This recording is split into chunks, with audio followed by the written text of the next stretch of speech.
way back 2020, third year college ako neto. Ito yung mga time na pandemic, kaya yung setup ng klase sa mga university or sa buong Pilipinas is diba puro online class lang. Alam naman natin na after ng mga online class, pakadami natin free time mga estudyante. Kaya naisip ko bakit hindi ko try magtrabaho since ang dami ko naman free time and may skills naman ako na alam ko. Kasi that time may mga projects akong ginawa and meron akong portfolio. Kaya why not, diba? Kaya yun, nagtry akong mag-apply sa mga job sites kagaya ng LinkedIn, Jobstreet, Indeed. Pero no luck kasi parang hesitant silang kumuha ng mga estudyante katulad ko. And siguro pinalya ko rin yung mga technical exam nila. Pero hindi pa rin ako nawalan ng pag-asa nun. And one time nagbo-browse ako sa Facebook, for fun lang. And nag-post yung nilalike ko na internet personality na need daw nila ng VJS developer. Di ba? Sumakto. Kaya why not, di ba, mag-apply ako since idol ko rin naman yung nag-post na yun. Malay mo, makatrabaho siya. Ayun, nag-send ako ng resume sa email niya and binook niya ako ng appointment para sa technical interview. Pinasa ko yung technical interview, then final interview for job offer na. Ayun, nagulat lang ako kasi yung salary expectation ko medyo mataas. Siyempre, di ba, programmer ka. Pero ang laki ng disappointment ko sa sarili ko nun kasi ito pala yun, ito lang yun, kala ko pag programmer mataas yung sahod. Wala na akong nagawa nun kasi siyempre estudyante lang ako and gusto ko naman din talaga maka-experience pagtrabaho. Ayun, kahit mababa, tinanggap ko. Good thing naman, mabilis tumaas yung sahod ko sa company na yun. Kaya tumagal din ako ng 1 year mahigit sa company na yun. Pero diba, syempre may hangganan din. Gusto ko rin i-test kung ano yung mga opportunity na nag-aabang sa akin. Naganap ako ng bagong company, nag-apply ako. Tumingin-tingin uli ako sa mga job sites. Nakikita nila sa resume ko na hindi pa ako nakaka-graduate, kaya medyo hesitant siguro yung mga company na tanggapin ako or kahit nga interview nga lang eh. And madalas na tinatanong sa akin sa interview kung nakagraduate na ba ako. Nung sinasabi ko na hindi pa, pero iti-take ko siya, tatapusin ko siya, di na ako nakaka-receive ulit ng tawag sa kanila. Kaya medyo nagtagal-tagal pa ako sa company ko kasi wala namang gustong tumanggap. Pero merong one company na nag-book sa akin ng interview. Ayun, nakatanggap ako ng job offer sa kanila, which is eto na yung current company ko na yun. Thankful ako na tinanggap nila ako kasi binigyan nila ako ng chance and tinanggap nila yung asking salary na gusto ko kahit wala pa akong degree. Ayun, ano ba yung lesson na nakuha natin sa story ko? Simple lang, di ba? Sa nangyari sa akin, kahit may technical experience na ako, which is super good kasi naging full stack ako sa company na yun. Pero wala pa rin gustong mag-risk na company sa akin kasi wala akong degree. Especially sa Pilipinas na heavy sa degree itong mga employers na to. Talagang una nilang requirements talaga kung meron ka bang degree or nakatapos ka ng college. Anyway, mangilan-ngilan ako sa mga testigo na makakapasok ka talaga sa field na to kahit wala kang degree. Pero sa video na to, bakit ini-encourage ko yun na tapusin pati kunin yung mga degree nyo sa IT field? Kasi simple lang, dito na tayo papasok sa first point ko na sa early stages talaga, hinahanapan talaga kayo ng degree. Marami talaga success stories sa mga undergrads dito sa field na to. Pero kayo, huwag kayong masyadong susunod sa path na yun kasi iba-iba talaga yung tao. At least kapag may degree kayo, medyo may safety net kayo. Kaya kung ikaw nagdadalawang isip tapusin yan, huwag ka na magdalawang isip, tapusin mo talaga yan kasi sayang. Marami talagang opportunities na bubukas sa'yo kapag college degree holder ka. Since sa Pilipinas, ganun yung setup. Ito pa isang reason bakit worth it kunin yung college degree nyo. Kasi sa university kasi, dito nyo makikilala yung mga unang connections nyo.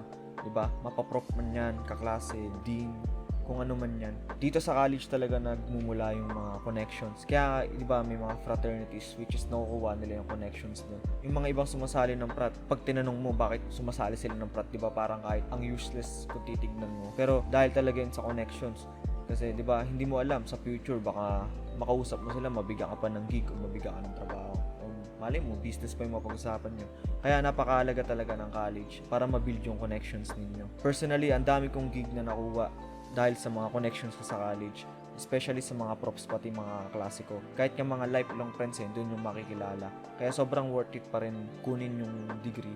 Kahit marami nagsasabi na hindi siya kailangan, makapasok ko pa rin sa IT. Hindi. Ang labanan din kasi sa college yung matututo ka tumapos ng mga task o project, lalo na sa long term.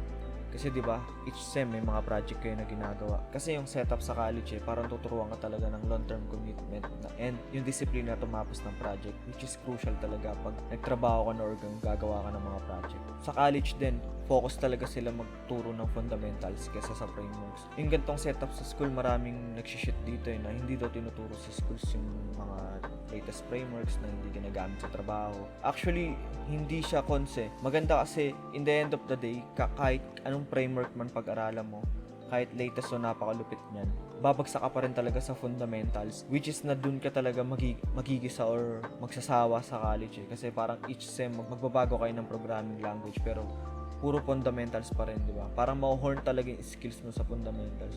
Ayun talaga yung mahalaga eh, para sa akin. Kasi tulad ngayon, nasa stage na ako na medyo language agnostic na ako. Wala na ako. Basta kung ano man yung language na makakatulong o mapapabilis ng gusto kong gawin, ayun yung gagamitin ko. Ano ba yung dahilan bakit ganun? Bakit nag-language agnostic ako? Parang wala na sa akin kung ano man yung programming language na gamitin ko.